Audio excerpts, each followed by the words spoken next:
Pavia on this sunny, beautiful day. What is it that Oscar said? Let us rejoice and be glad in it. Let us rejoice and be glad in it. Good morning, I'm Reverend Shay MacKay. I'm the Minister of Congregational Care here at Unity, and I welcome you in this morning. If this is your very first time at Unity Church Unitarian, you are welcome here. And if you have been around here for a really long time, you are welcome here. If you are joining us online, you are welcome here, and we are so glad that you are with us. If you are coming to be spiritually nourished, if you are coming just to sit in companionable silence and music and words, you are welcome here. Whoever you are, whatever you bring into this place, wherever you are heading, know that in this place your wounds and your gifts are welcome. We hope you find Unity Church to be a place that helps you find and keep your balance, and a community that inspires you to lead a loving life of integrity, service, and joy. I want to extend a special welcome to those of you who are visiting us today, including our beautiful wind quintet.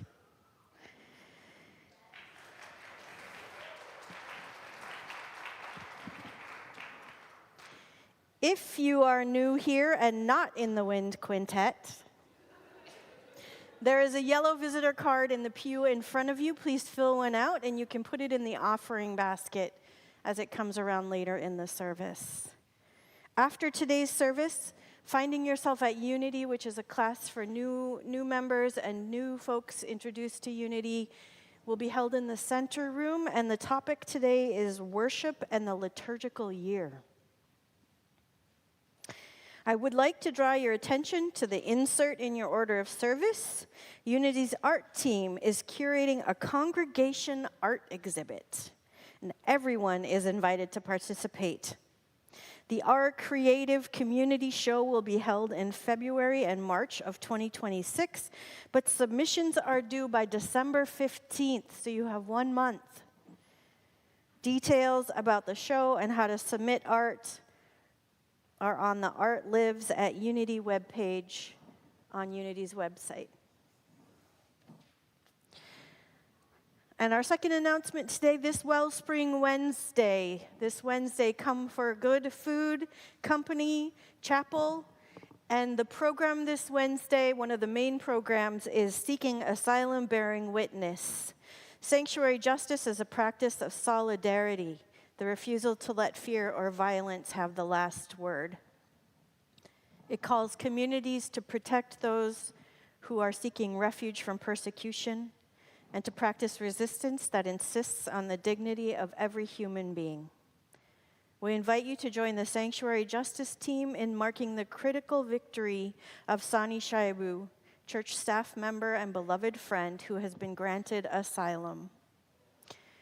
Even as his case now faces appeal under current government pressures, Sani will be there on Wednesday to share his story, bear witness to the broader struggles of those seeking asylum, and point us toward ways we can live sanctuary as a practice of courage and justice. Now I invite you to take a moment, settle into your seats, take a deep breath, and center yourselves as we enter worship with the ringing of our bell.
The peace of autumn.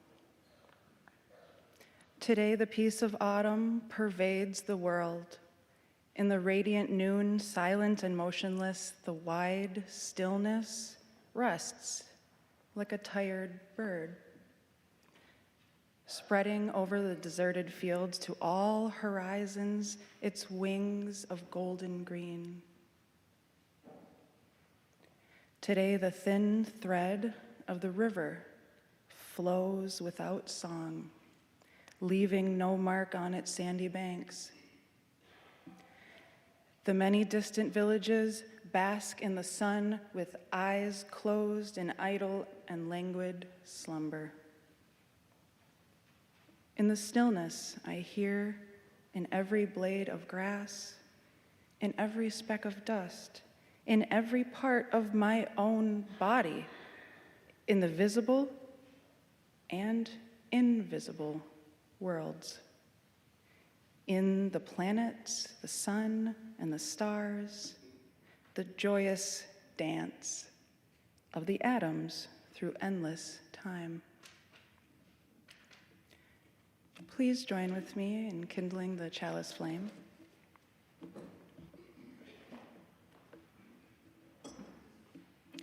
We light this chalice as a symbol of our faith, the light of truth, and the warmth of love.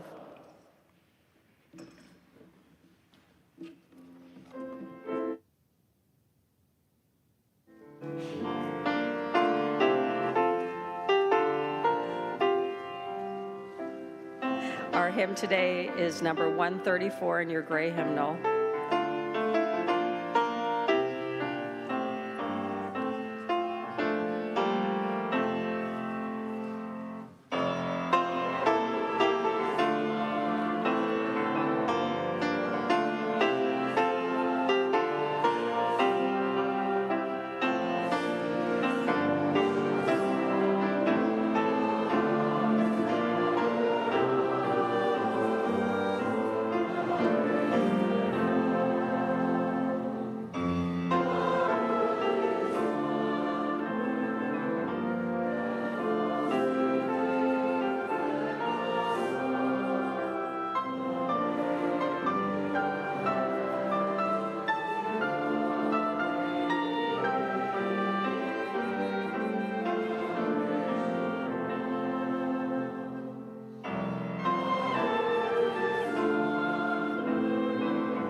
Good morning, friends.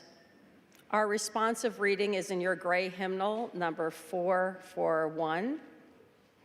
I love how you all stayed standing and knew the directions.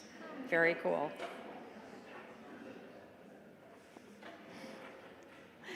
I didn't even know that direction, so that's why I'm impressed. To worship is to stand in awe under a heaven of stars, before a flower, a leaf in sunlight, or a grain of sand. To worship is to be silent, receptive, before a tree stirred with the wind, or the passing shadow of a cloud.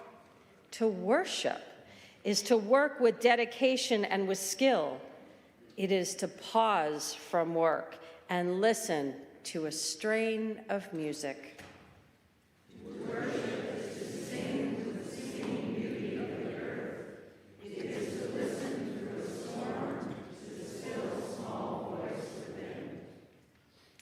Worship is a loneliness-seeking communion. It is a thirsty land crying out for rain. Worship is kindred fire within our hearts. It moves through deeds of kindness and through acts of love. Worship is the mystery within us, reaching out to the mystery beyond. It is an inarticulate silence preparing to speak. It is the window of the moment, open to the sky of the eternal.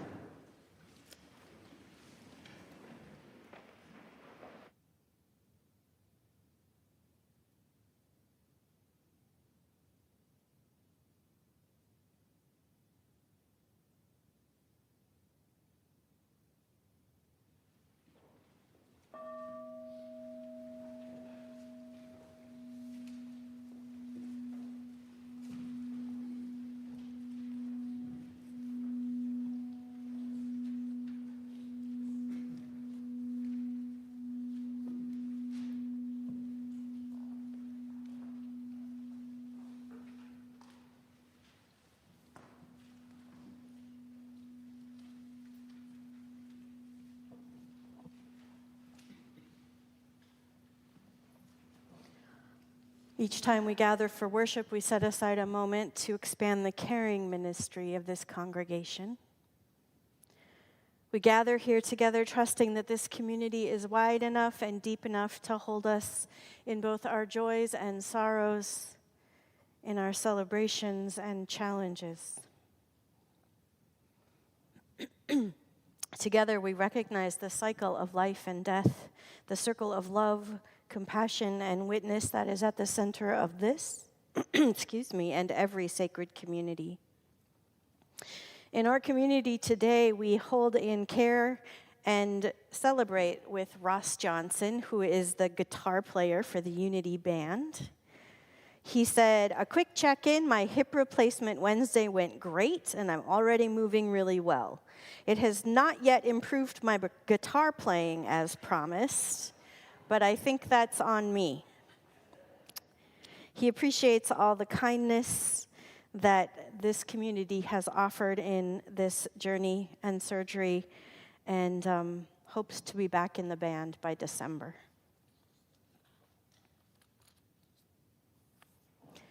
We stand at the side of all those whose primary spiritual care is caring for children, with those who live with mental illness, grief, chronic pain, or addiction.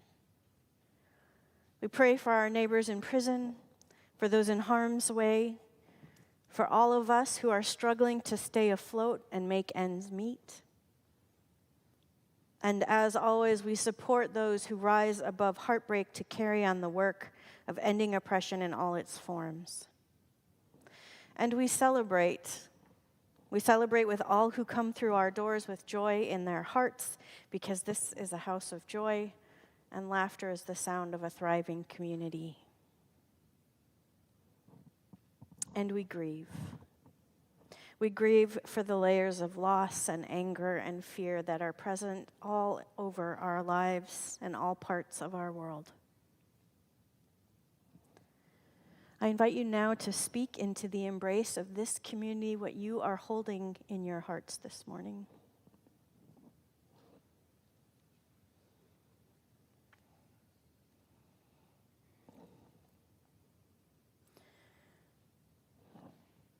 For all that we hold within, among, and beyond ourselves, I'm going to invite us into a longer time of silence this morning.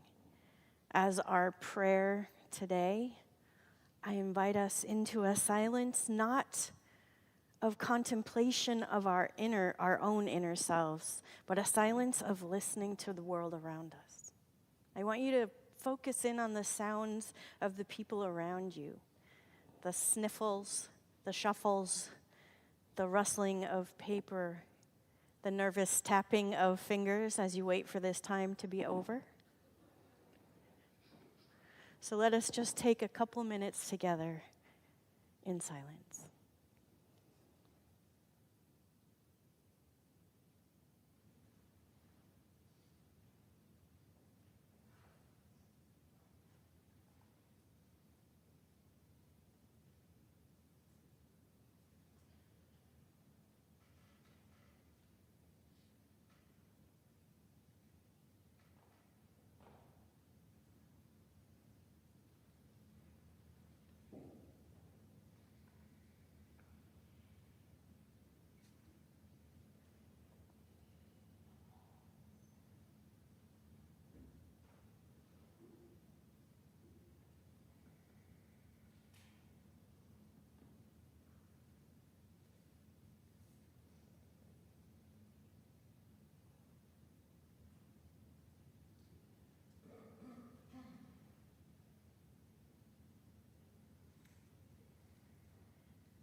Join in number 1031, May I be filled with loving kindness.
Our movement extends beyond these walls of this church to partners with whom we share a common interest.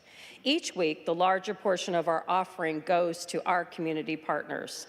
This week, our offering supports the Friends of the St. Paul Public Library that invests in libraries through fundraising, advocacy, and programming rooted in the belief that libraries are essential to building strong communities. Yes. Oh, you know I love that. Okay. This collection will support library homework centers where students of all ages can drop in and work on their homework independently or with the help of volunteer tutors. The centers are equipped with computers, printers, reference books, and school supplies for students in need. Will the ushers please come forward?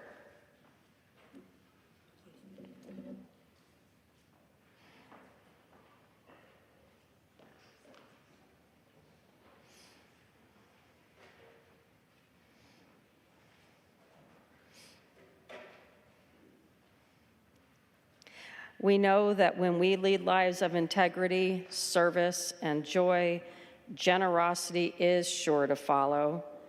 Please give as generously as you are able.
Our reading is Complaint of El Rio Grande by Richard Blanco.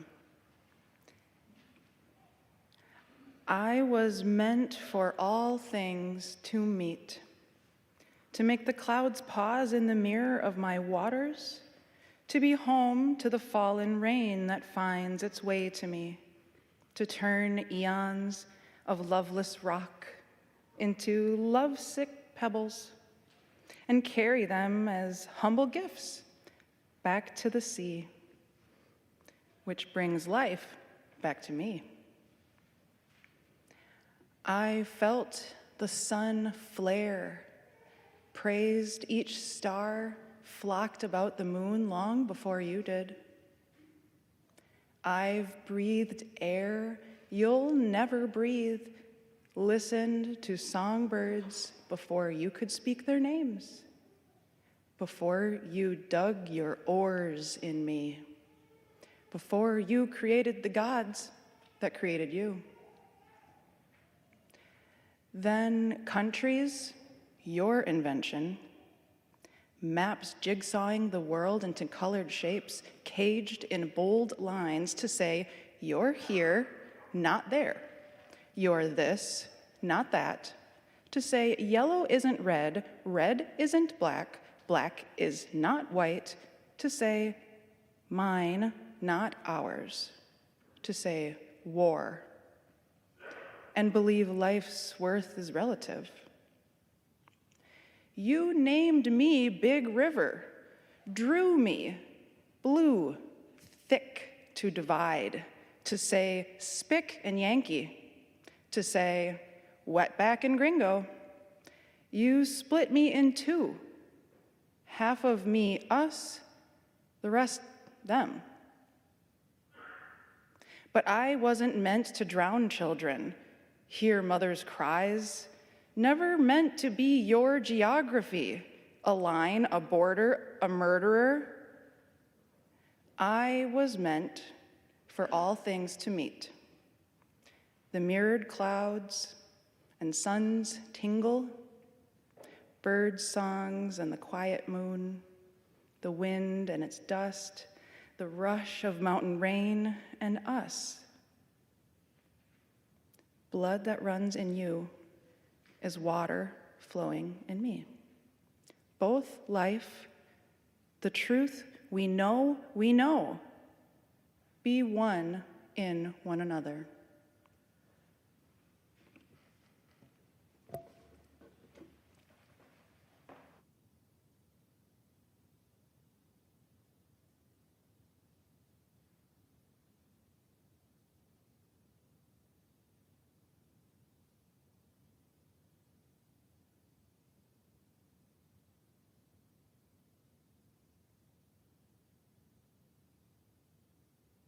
Am I on now? This morning, man, what a morning.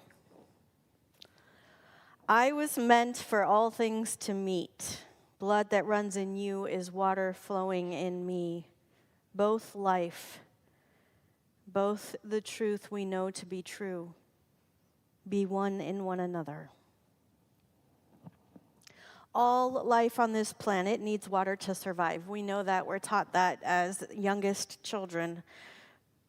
Life on this planet actually would not even have been born. It would not even exist without water, which provides the necessary solvent, regulates temperature, transports nutrients, and enables chemical reactions that are vital for all living cells.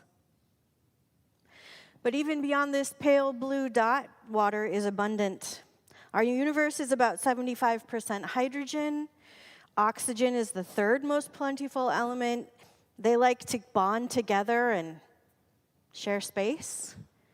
And that means they're good at making H2O, a very stable compound. A water molecule starts its existence as a relationship. A covalent bond formed between two things, hydrogen and oxygen, which in the bonding transform themselves into something new, into one being. one in one another. And forever thereafter, that serves as a very hospitable place, that new molecule, in which the cells of life can swim around and meet each other, forming further connections and brand new things, such as us. For hundreds of thousands of years, Homo sapiens have gathered around water, and for millions of years prior to that, countless other plants and animals have done the same. From savanna watering holes where tenuous peace treaties are signed between a diversity of animals, to office water coolers where even more tenuous workplace politics unfold. Or at least used to before COVID and work from home. The unending cycle of water in all its forms of liquid, solid, and vapor, continuously moving and adapting, flowing and forming with and around whatever it encounters, has been inspirational for humans and our imagination for centuries. We are inspired by water, both literally and as a metaphor, and have been for as long back as we have been around water. Even here, in this sanctuary, in this community, arguably one of the most important days in our liturgical year is our Merging of the Waters ceremony every fall, where we celebrate and honor the confluences of our lives, the merging of our individual stories into one shared narrative of who we are and who we want to be in the world. I've been reading this book, a brand new book called The Theory of Water by Anishinaabe scholar, artist, and activist Leanne Betasamosake Simpson. The blurb on the back cover, which I found when I picked it up at Birch Bark Books a few weeks ago, said, "A genre-bending exploration of that most elemental force, water, through indigenous storytelling, personal memory, and the work of artists and writers over time." This book, in which Simpson reimagines water as a catalyst for radical transformation, capable of birthing a new world as it has in the past and will continue to do in the future.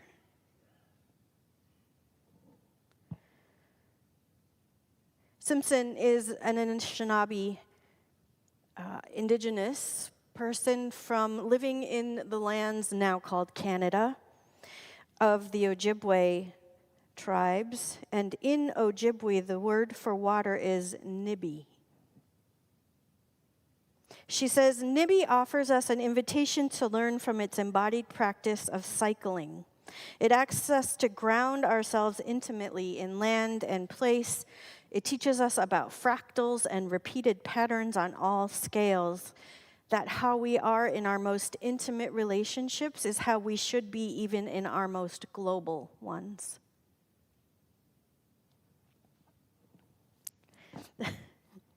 This is going to feel like a non sequitur, but I promise that it's not. Do you remember, those of you who are old enough to remember, do you remember Shrinky Dinks? Yay!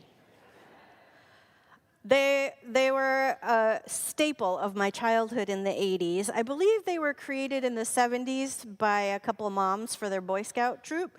Anyway, by the 80s, they had, become a Hasbro. You can find them anywhere. And if you don't know what Shrinky Dinks are, they were these thin plastic sheets of plastic, polystyrene, and you colored on them with magic marker, or you could paint on them. You couldn't use waxy stuff like crayons, but you could use colored pencils. And they were shapes of all our favorite cartoon characters from Disney and Looney Tunes and the Smurfs and all that. And you would color them, and then you would cut them out, and they were like, the sheets were like this big, and then you put them in the oven. I used my Easy Bake oven. So you didn't need a lot of heat, but you would put them in the oven, and the heat would make them shrink and coalesce into a thicker, more stable, firm plastic piece that I don't know what you did with them then. We played with them, right? But they became something other than what they had been previously through this process of heat and melting. So that's the image I want you to keep in mind as I keep talking. That pulling and pooling together, the melding and morphing into something stronger, something different than what was before. As I was reading this book, Theory of Water, I was captured most significantly by chapter 4, which I couldn't get past it for a while. I couldn't read past it. I just kept reading it over and over again because it's completely captured my attention. And it's called sintering, S-I-N-T-E-R, sintering. And if you're an engineer or a chemist, you probably know what I'm talking about. If you're not, you probably have no idea. Yeah? Should I tell you? Sintering is a process of compacting and forming a solid mass of material by pressure or heat without liquefaction, meaning nothing actually melts. And they use it with metals and plastics and other things in engineering and chemistry and all of that. But in the book, Simpson is talking about sintering in terms of snow. And if you're a skier, you might know this. And snow is in our forecast for Thanksgiving. So, here's some cool facts about snow. When a snowflake falls from the sky and lands on Earth, she says, it immediately begins a transformation as it forms bonds with its neighboring snowflakes to create the fabric of a snowpack. Sintering is a joining. It is a communal transformation that creates a fabric of former snowflakes bonded to each other. It is a process of changing from a singular angular snowflake to a more rounded form of bonded crystals, what we call snowpack, a denser, more compact, linked formation. Snowpack is what's best for skiing. It's what trail maintenance folks go out and do with their snowmobiles when they're flattening down or packing the snow. What happens with shrinky dinks is not actually sintering. I kind of fibbed about that because I can't explain it, science stuff. But it's a good image for us to keep in our mind of this observable transformational melding. Another image is ice cubes. When you put ice cubes in the glass and then you add liquid, which is always warmer than the ice cubes, it causes them to bind together, and then all of a sudden you have this huge piece of ice in your glass. That's sintering, actual sintering. One of the very first things that needs to happen in order for this sintering process to be successful, even to go anywhere, one of the very first things after that initial meeting and introduction and attraction is that each particle has to lose its binding. It has to let down its guard. It has to lose its walls. It has to become vulnerable. Otherwise, the process won't work at all. It can't even begin. And then these particles, vulnerable and open to transformation, start forming necks. They call them necks. A literal reaching out to each other.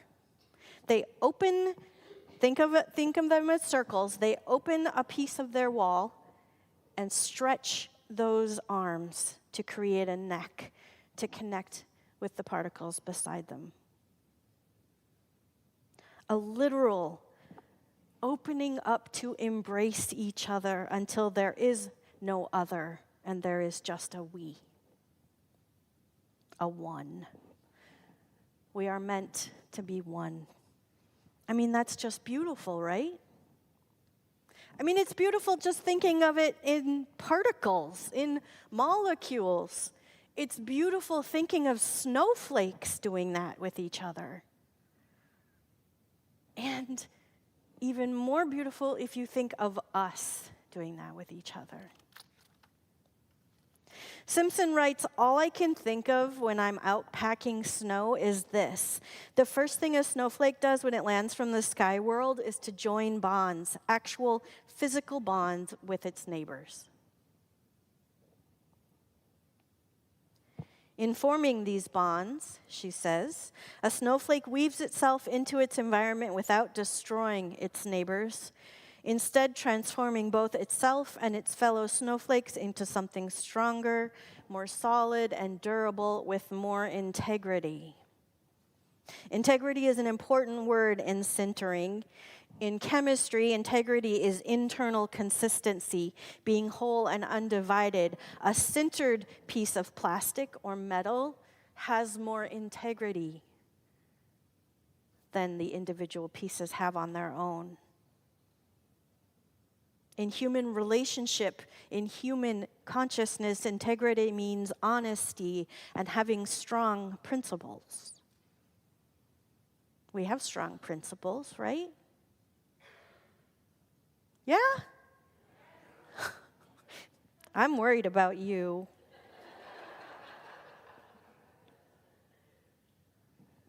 When I think of this process of sintering, when I think of sintering with my neighbors and becoming more than the sum of our parts, I think of every choir I've sung in. I think of every band and orchestra I've played in, every cast of every play, the teams of all the sports I tried to play in high school. I think of these things as sintering of individuals bonding together to create something different, something more than, something beautiful. I think of communities like this one who come together every Sunday morning with our own individual needs and wants, our struggles and our successes, and we bond, we bind together. Our responsive reading, we said, worship is loneliness looking for communion. We come here in ritual to bind ourselves to each other in covenant. I think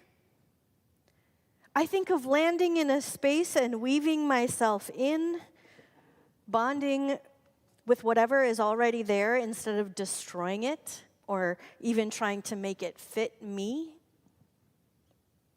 I think of mutuality and compassion and compromise, of covenant and letting go of control. I think of opening my heart and tearing down my walls and speaking truth and being vulnerable and speaking love and hoping for loving kindness and peace and well-being for all.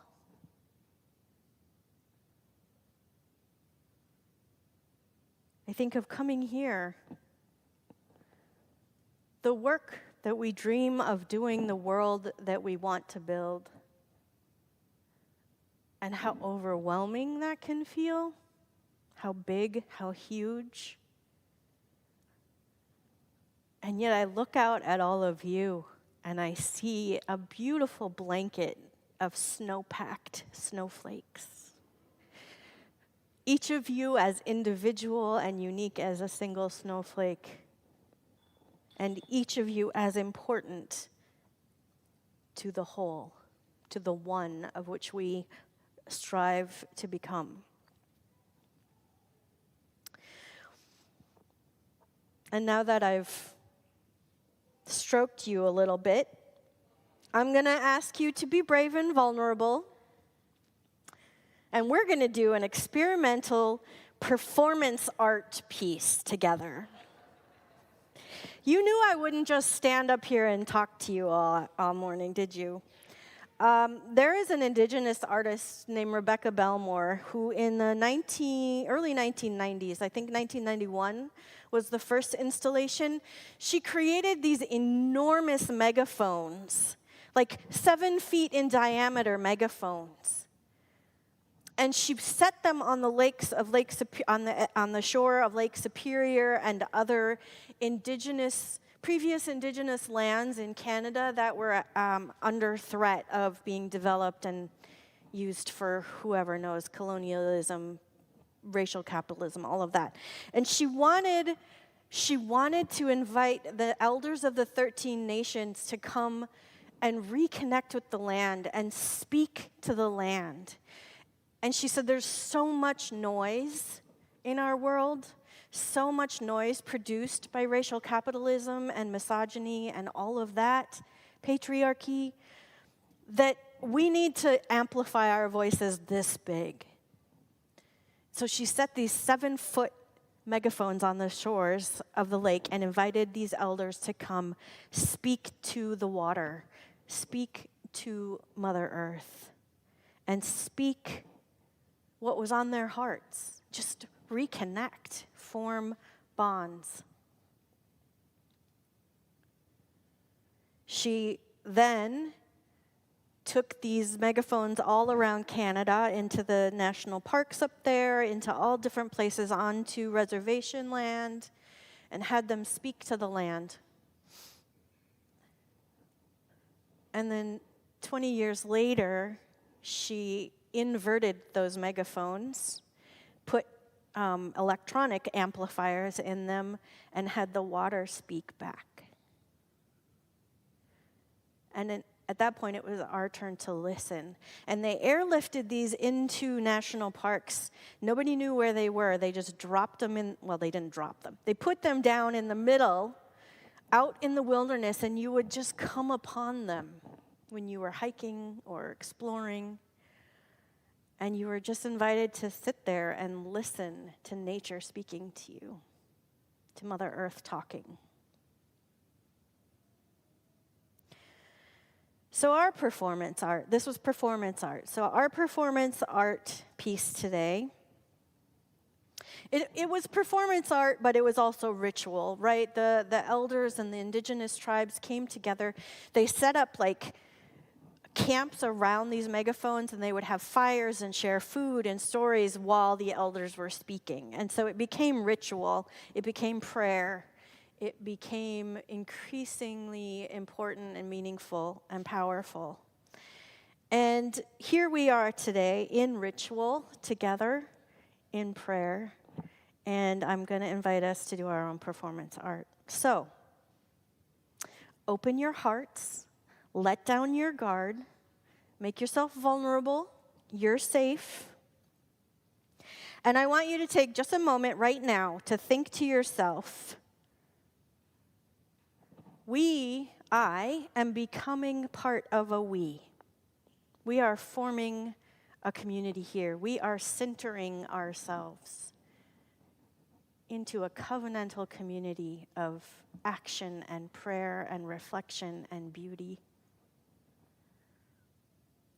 What is my 1 or 2 words of hope for this new thing we are creating? What is my 1 or 2 words of hope for this new thing we are creating?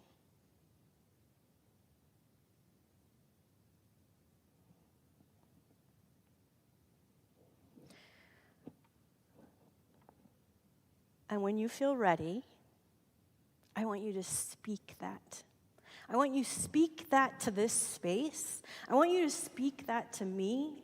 I want you to speak that to us. I want you to speak it out loud over and over again. Speak it loud. You can whisper it. Just say it out loud. That's number 1. Do that for a little bit, okay? Just say it over and over again, your 1 or 2 words. And as you're saying your words, I want you to practice what we practiced earlier, the listening to what's happening around you. What are you hearing your neighbors say? What are the words coming from behind you or floating over from in front of you?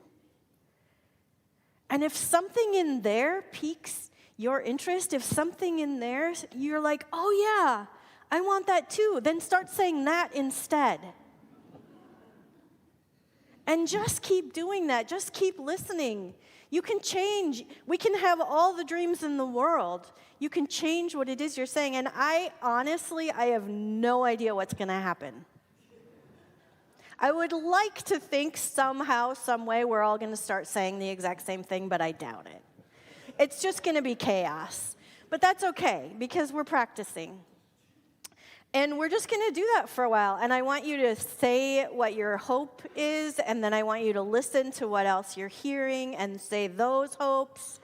And you can change what you're saying as often as you want, but I just want you to keep talking. I just want you to keep listening. And I just want us to keep centering, to keep bonding, to keep communing. Okay? Are you willing to try this with me? Yeah. Okay. 1, 2, 3, go.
All right.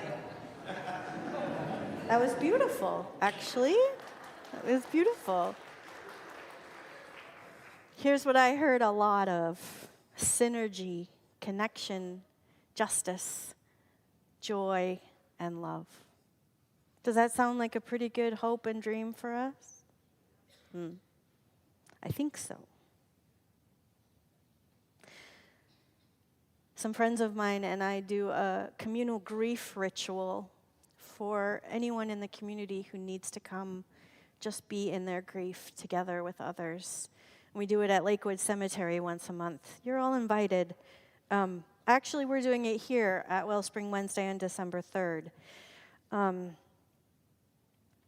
But sometimes in that ritual, as we're sitting in a circle and people are sharing their stories of grief, something we do sometimes is we say, everyone go around and say, my grief is.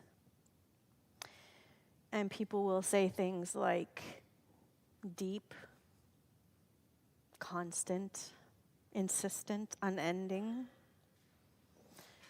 And people will say things like an unexpected gift, an opening, a breaking open. And what we do as we go around the circle and say these things is that the whole circle then repeats, just like you did. And the experience of having what you've shared out of vulnerability, out of the very depths of yourself, repeated back to you, no judgment, no expectation, just repeated back to you that there are other people listening who can hold that and share that, right? Because together we're stronger than we are apart.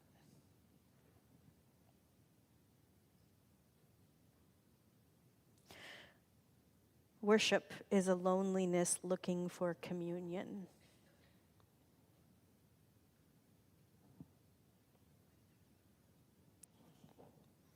Why do you come here on Sunday mornings if not to be made and transformed into something larger than yourself?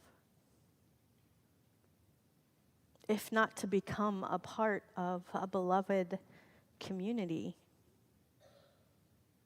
If not to be centered into a beautiful blanket of justice and joy and love. I can't imagine a better reason to come, except maybe the donuts.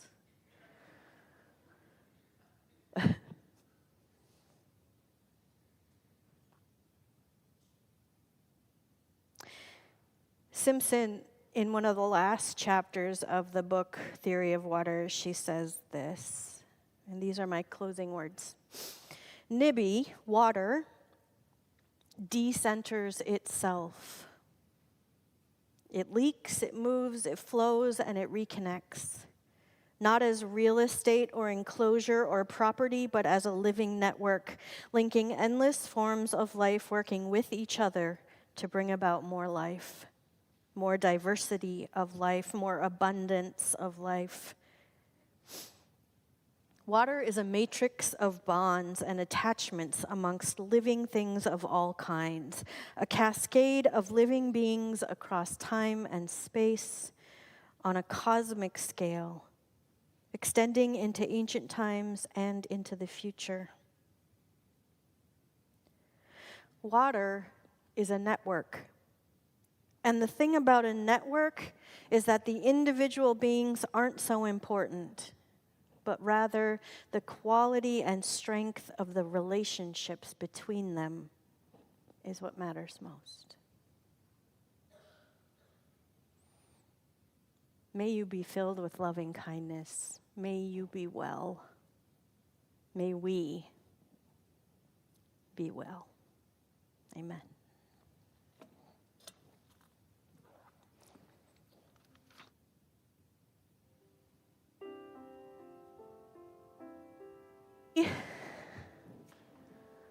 We may not know where we're going, but I can guarantee that if we go together, we'll have a good time, and we'll do some beautiful things along the way. Please rise as you are willing and able for number 1020 in the teal hymnal.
The next time someone calls you a fragile snowflake, tell them about sintering.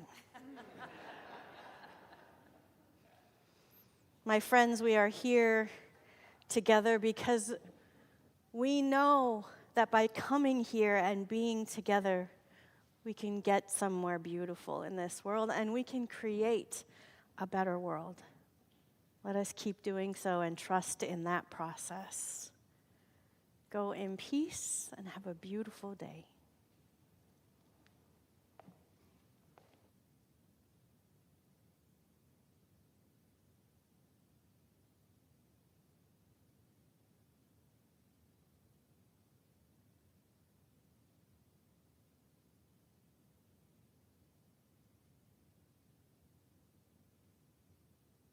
Good morning.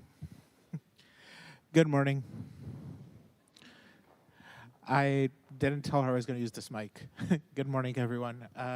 Before we sing the postlude, a little context. The music ministry has been working on 2 large projects this year. The first one is St. Nicholas by Benjamin Britten, a large piece that you'll hear at the holiday concert next month. And the other one is a large piece called Considering Matthew Shepard that we'll be singing in May.